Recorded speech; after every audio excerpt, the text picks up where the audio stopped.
Yeah! C'est fabuleux! Thomas Levet. Les Grecs. Journal du golf, le podcast sur l'équipe.fr. Salut à tous, bienvenue dans le podcast du Journal du Golf. Cette semaine, nous allons parler de la belle 3e place de Michael Lorenzo Vera la semaine dernière en Suisse. Nous évoquerons également les playoffs de la FedEx Cup et la dernière ligne droite avant la Ryder Cup. Et pour animer avec moi cette émission, Arnaud Thious du Journal du Golf. Salut Arnaud. Salut JP. Allez, on attaque tout de suite avec le Tour européen, Arnaud, avec une belle performance tricolore après sa défaite en playoff au Roccoforte. Belle et décevante. Elle est belle, elle est peut-être un peu décevante, mais c'est une belle 3e place de Michael Lorenzo Vera qui est une nouvelle fois passé proche de la victoire. Il était même en tête à un moment, Michael, et finalement il termine 3e. On y a cru, mais c'est pas pour cette fois, Arnaud. Non, c'est encore raté. C'est vrai que ça se rapproche, il le dit. Ça fait 2 fois qu'il joue la gagne cette année, 4e top 10 pour Mike. Ça va le faire, mais on a bien cru que c'était le bon moment. En plus, pour lui, c'est le bon endroit. On y reviendra avec Franck, qu'on aura dans quelques instants en ligne. Voilà, c'est rageant. C'est lui qui doit rager le plus et le premier. Mais voilà, enfin, il y avait tout pour et on a bien cru que c'était pour cette fois. Bon, c'est pas grave, c'est reporté de quelques semaines, mais voilà, ça va le faire. Alors justement, je vous propose d'accueillir tout de suite le frère et ancien coach de Michael Lorenzo Vera, Franck Lorenzo Vera. Alors Franck, vous avez suivi, vous avez dit un peu de loin la perf de votre frère, pourquoi ? Bonjour à tous. Ouais, alors j'étais au championnat de France par équipe avec le Racing. Il s'est passé aussi de manière un peu difficile puisqu'on avait des blessés. Un petit peu de loin parce que j'étais sur le terrain, donc je regardais sur mon téléphone. Entre les coups, c'était assez difficile de suivre correctement, mais il nous a fait vibrer le petit quand même, c'était bien. C'est vous aimez quand on sait, quand vous êtes de la famille de Mike, est-ce que vous aimez suivre ses performances? Vous regardez d'habitude à la télé, ça se passe comment? Ou alors ça vous stresse ou non, quand on est proche comme ça On a envie. Moi, j'ai une double casquette, c'est-à-dire que j'ai un œil critique, qui est forcément lié à ma pratique, mais bien sûr qu'il y a beaucoup d'envie, beaucoup d'émotion quand on voit son petit frère performer à ce niveau-là. Alors, il passe encore une fois proche de la victoire. Selon vous, il lui manque quoi à Mike pour dépasser ce cap et finir le job, comme on dit? Rien du tout. Je pense que c'est une question de moment. Il apprend à se positionner, il apprend à gérer ses tournois de main de maître. Il le fait vraiment bien en ce moment. Effectivement, on va se rappeler de cette décision du 14, mais on peut aussi imaginer que en début de semaine, il a perdu des coups bêtement à d'autres moments. Donc, je pense pas réellement que ça se joue en fait sa victoire sur la fin du parcours. Arnaud ? Je pense que ça se joue encore une fois en début de semaine. Ouais, Franck, on vous connaît, vous êtes très très fort, les Lorenzo. En même temps, c'est peut-être logique aussi, hein, surtout pour un sportif et pour un golfeur. Vous l'avez vu ce 14 ? Vous avez vu les images ? Bien sûr, j'ai vu les images. D'accord. Parce que alors moi, pour tout vous dire, malheureusement dimanche, j'ai lâché Mike après son drive du 14 et je ne l'ai vu que lundi soir au Médoc, son 14, son deuxième coup du 14. Franck, alors il y a effectivement ce qu'on peut dire, ce qu'on peut ne pas dire, mais sa décision, en tout cas, est forcément après coup, et c'est là qu'il perd le tournoi. Décision d'attaquer en 2. Et puis d'ailleurs, il le dit, hein, Mike, il le dit dans sa déclaration d'après-tour, hein, il le dit qu'il a un peu trop attaqué, qu'il y avait un peu trop d'adrénaline et qu'il a un peu, il dit, je peux reprendre ces termes, fumé le tournoi à ce moment-là en faisant double. Bien sûr, le tournoi effectivement est fumé, comme il dit, en faisant double. Après, sur ce moment-là, la décision, le shot est pas mal tapé. Hein, non, mais le shot est remarquable. Le shot est bien tapé. C'est ce que dit JP. Peut-être que le lie il le surprend un peu, et puis il y a peut-être un peu d'adrénaline, et au lieu d'être parfait, il a failli avoir putt pour eagle, quoi. Oui, il y a plein de phénomènes comme ça sur un tournoi qui se passe. Là, il se passe parce on l'observe parce qu'il se passe dans le money time. Est-ce qu'il aurait mieux fait de recentrer? Est-ce que oui, je pense que moi, Franck, c'est sûr. De club. Franck, c'est sûr qu'il le shot est pas compliqué. D'accord. Mais en tout cas, c'est peut-être une échelle de club, mais en tout cas, s'il recentre, après il se met en 3 sur le green. Au pire, il fait birdie au trou d'après, il prend la tête du tournoi, départ et c'est fini. C'est quand même, voilà. Après, ça paraît facile à dire. Oui, c'est toujours facile de dire après, mais bon.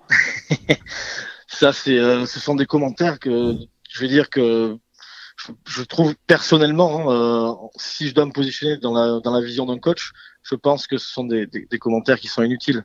Néanmoins, je trouve que l'ensemble de la prestation est bonne et que il ne doit pas se retrouver dans cette situation-là actuellement à ce moment-là. Le shot qu'il tape en deuxième coup est un shot qui a été réfléchi. À aucun moment, je pense que ou lui ou le CAD ont imaginé qu'un lay-up serait bon. C'est sa décision, elle lui appartient. Là, je peux vraiment pas intervenir, mais moi, je pense qu'il a bien fait. En revanche, je pense qu'il y a une erreur de CAD. Alors messieurs, je vous propose justement de l'écouter, Mike, à l'issue de son tournoi.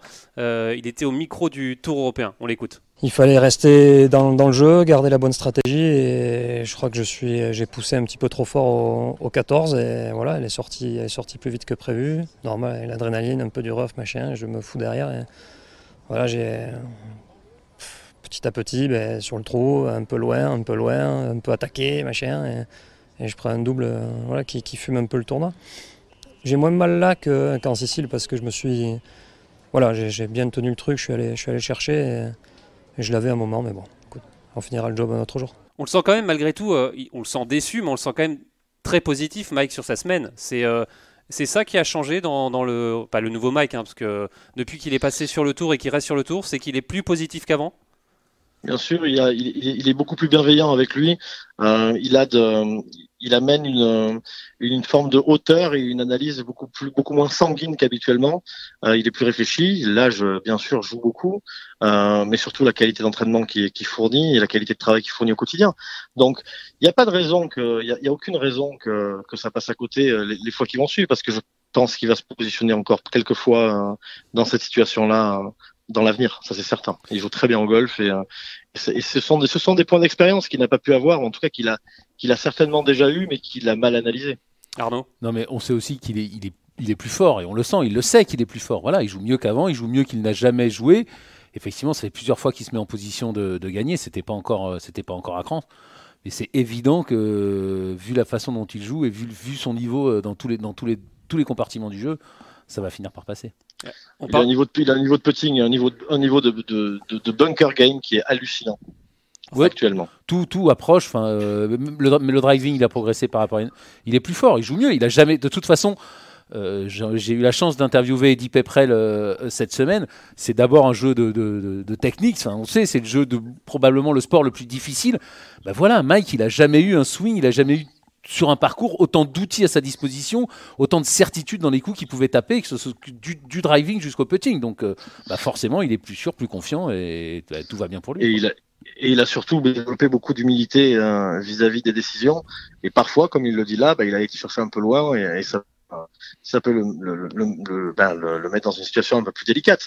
Mais je trouve qu'il est vraiment de plus en plus bienveillant sur la manière de jouer au golf, sur cette bienveillance, vraiment sur l'ensemble de sa discipline, sur lui-même, et ça va vraiment porter ses fruits, j'en suis certain. Alors, ce qui lui manque pour l'instant, c'est le savoir gagner, comme on dit, c'est finir le boulot, ou ça, justement, c'est ça qui lui manque mentalement, peut-être ?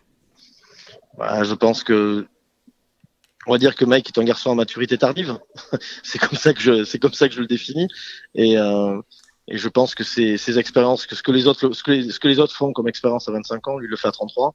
Et je pense que ça va être un joueur. Il y a des joueurs qui jouent très très bien à partir de 32, 33 ans. On peut voir Jiménez, rappelez-vous. Hein. Non, mais Vijay Singh aussi, il a gagné très très tard. Il a été numéro mondial très très tard. Jiménez, effectivement, il y en a plein.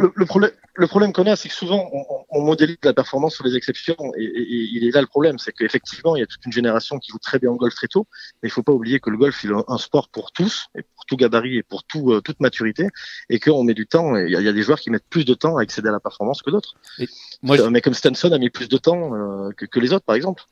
J'ai eu Jean-François Remézy en interview la semaine dernière. Lui a commencé à s'imposer sur le Tour européen et à prendre sa place sur le Tour européen à 34 ou 35 ans. Il a gagné l'Open de France à 40. Voilà, chacun son chemin. Et c'est vrai que c'est un sport où on peut performer très tard et atteindre son pic très tard. Et même en tennis, Guy Forget aussi a eu ses succès et est rentré dans le top 10 mondial très tard. Donc voilà, chacun Vous êtes en train de me dire que Mike jouera bien qu'avec toi chauve en fait. Je vous le laisse. Les affaires capillaires de la famille Lorenzo, c'est votre problème, Franck. Ah non, mais je parlais de Forger et de Rémézy, moi c'est tout. Hein. Alors justement, pour revenir sur sa saison, on l'a vu, il a joué son premier majeur aux États-Unis, l'USPGA. Il est pour le moment 42e de la race. Il reste encore des gros tournois. Est-ce que pour l'instant, c'est sa meilleure saison sur le tour à Mike, la plus complète? Je pense qu'il fera une saison de bien meilleure qualité que même la saison dernière, qui était une très bonne saison. Elle sera de meilleure qualité dans le sens où globalement, il joue mieux au golf. Globalement. Il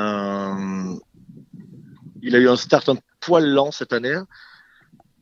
Il a joué bien sûr l'USPGA. C'est un tournoi qui lui a remis un peu les pendules à l'heure sur, notamment encore une fois, l'aspect détente des Américains, l'aspect ultra professionnel, mais sans froncer les sourcils. C'est vraiment, je pense vraiment une année charnière qui va le faire monter au plus haut niveau. Est-ce que ça lui a donné des envies de PGA Tour, cette USPGA, ou il y pense pas du tout? Bon, je pense qu'il a toujours eu des envies de PGA Tour. Seulement. Le problème, c'est on a toujours, parfois on a de grandes envies, mais parfois on connaît pas le chemin pour y accéder. Il était certainement très frustré de sa manière de pratiquer le golf il y a quelques années, et pour cause, je travaillais avec lui à ce moment-là, et le fait d'avoir changé de coaching, de travailler avec un garçon comme Justin Parson qui lui côtoie au quotidien le très haut niveau mondial avec des mecs comme Peter Uihlein, Schwartzel ou Oosthuizen, c'est un mec qui va transférer de l'expérience et lui donner les meilleures clés pour trouver surtout le chemin pour accéder à ses rêves.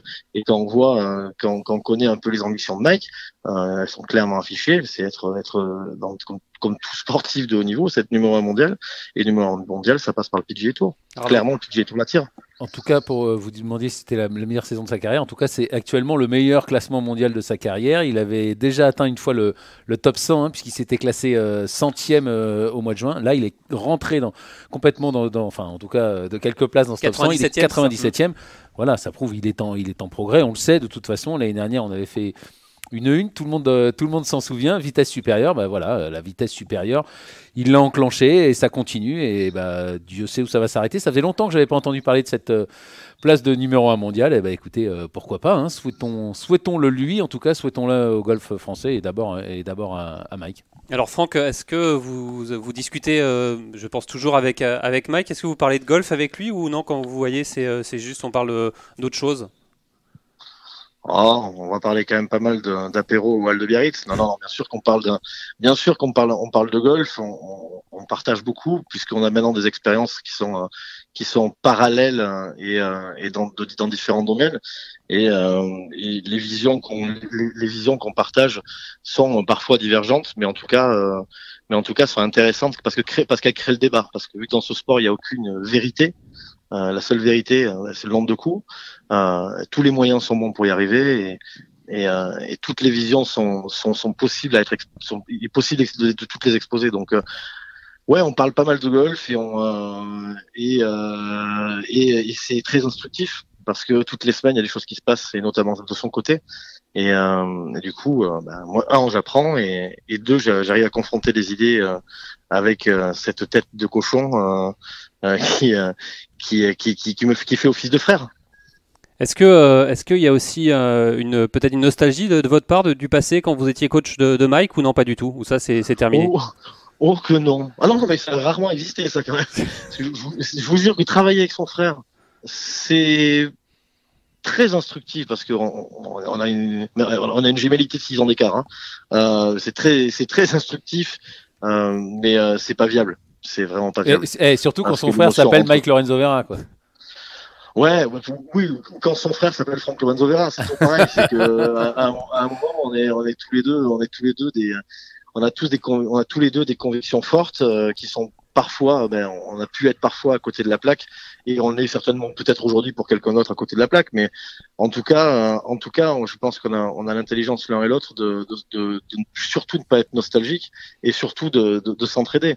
Et lui réellement me porte plus vers le haut, que moi je pourrais lui apporter de choses aujourd'hui dans son système golfique. Alors en tout cas, vous n'êtes plus coach de Michael Lorenzo Vera, mais vous avez quelques de joueurs sur le Tour européen, dont Benjamin Hébert et Sébastien Gros. Benjamin Hébert qui a fait un bon début de KLM Open, hein, qui est pas loin de la tête. Hein. Parlez-nous un peu de votre du travail que vous faites avec Ben Hébert. Bah, c'est une nouvelle relation. J'ai pris la succession d'Olivier Léglise, donc évidemment c'est pas facile puisque Olivier Léglise, tout le monde le connaît et ça restera un excellent coach et ça restera un excellent coach. La demande de Benjamin est assez précise. Il a une douleur sternocostale qu'il faut régler. Il avait des problèmes de contact, un petit jeu qu'il estimait pas à la hauteur et une frappe de balle qu'il estimait ne pas taper assez loin.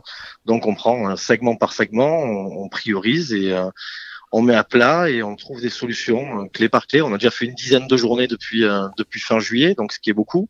On a même fait un tournoi ensemble et là je repars au Portugal avec lui la semaine prochaine. C'est un garçon qui apprend très vite, qui a une capacité de travail qui est assez phénoménale. C'est la première fois que je travaille avec un joueur qui a déjà 500 000 compteurs, donc c'est une autre manière de travailler. Moi, je suis plutôt spécialisé dans le sauvetage des causes un petit peu difficiles. Le pansement, le fameux pansement. Ouais, le fameux pansement. Bon, maintenant, ça a un peu évolué. J'arrive à mettre des pansements tout que j'arrive à essayer d'aider les joueurs à construire les carrières. En tout cas, ce que j'apporte aux joueurs, c'est de la simplicité et surtout de l'efficacité. C'est surtout ça qui compte. C'est la compréhension et les aider à rester un petit peu dans leur cadre naturel d'évolution. Arnaud, Franck, pour terminer, vous l'avez eu là depuis sa fin de parcours ou non, c'est trop frais? Ah non, pas du tout. Je suis avec Frédéric Lacroix au golf du Médoc en train de travailler pour son passage pro. D'accord. Et alors, dernière question. L'objectif avec Ben Hébert, c'est quoi en cette fin de saison? il est déjà dans le top 60 de la race. Hein. Il est 48e, je crois. Non, il est 59e. 58e. Ouais. Et, Merci, JP. 59e, ouais. Non mais JP a toujours une zone tampon assez large. Exactement. C'est pas très. Et donc objectif de fin de saison, Franck? Objectif de fin de saison, c'est jouer la race. Et encore une fois, c'est un garçon qui avait une voiture qui n'était pas à la hauteur de son pilotage. Sa technique méritait un peu plus de précision, en tout cas un peu plus de compréhension pour produire de meilleures trajectoires et notamment de meilleurs contacts. Je pense que ses qualités de pilote peuvent faire très fort avec une voiture plus saine. Vous pouvez nous développer un peu, parce que je pense que ça intéresse tous les auditeurs, là, cette histoire de pilote et de voiture. On l'entendrait plutôt dans l'autre sens. Là, mais là, c'est le pilote qui est bon et la voiture un peu moins bien. Expliquez. Bah, disons que la technique, c'est vraiment mettre les roues droites, c'est mettre le moteur avec tant de chevaux, c'est mettre la direction précise ou moins précise, c'est préciser la boîte. Donc c'est pas mal de réglages techniques. Si vous passez le club, comment est-ce qu'on est en setup. Enfin, il y a pas mal de réglages à faire mécaniques qui sont faciles à faire. Mais le plus difficile, c'est d'apprendre à piloter, c'est-à-dire jouer les bonnes intensités, garder les bonnes rythmiques, gérer les sorties de balles, gérer les sens de swing. Ces choses-là sont au-delà de la technique, sont des choses qui viennent avec un petit peu la vision, le feeling du joueur et on va dire les compétences intrinsèques du joueur de manière de balle ou de stratège. Et Benjamin, lui, possède des qualités complètement démentes de gestion de vitesse, puisque c'est un garçon qui maîtrise très très bien ses profondeurs de balle, c'est-à-dire les distances, avec malgré des contacts un tout petit peu aléatoires. Donc c'est un garçon qui a une capacité à mettre la balle pas loin, à prendre beaucoup de green en régulation. En améliorant le contact, on va améliorer la hauteur de balle, donc on va améliorer le rebond au sol, donc on va améliorer la précision. Et moi, mon travail, en tout cas, ce pourquoi je suis embauché, c'est de simplifier l'action, c'est qu'il ait moins de blessures, parce que c'est un garçon qui est assez fragile.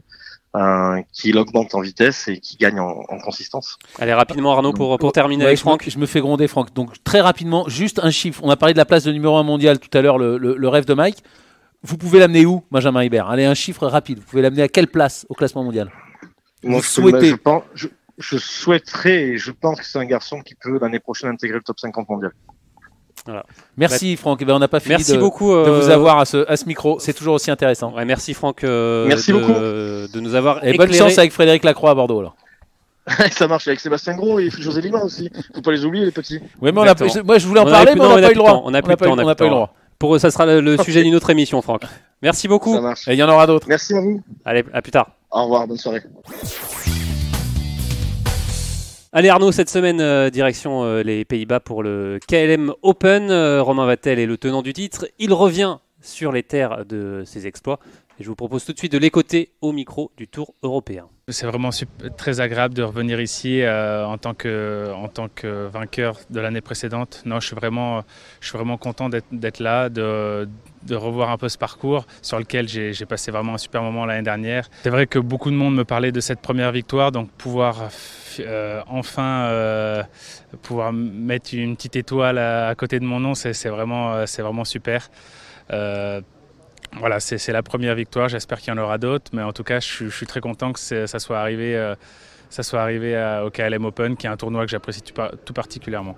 Alors Romain Vattel qui nous parle du KLM Open, hein, on vous le disait tout à l'heure, Benjamin Hébert qui est pour le moment deuxième de ce KLM Open. Cette victoire lui a offert une année d'exemption sur le Tour à Romain Vattel. C'est un peu plus compliqué pour lui cette année, un top 5 à l'European Open et une 108e place à la Race. Ça se complique pour Romain, c'est compliqué ces années d'après-victoire. C'est pas forcément, mais il est aussi tranquille pour l'année prochaine. Hein. Romain Vattel, il a 2 ans d'exemption. Mais en tout cas, ça lui fait du bien parce que sinon, il serait en train de batailler pour sa carte. En même temps, on sait que...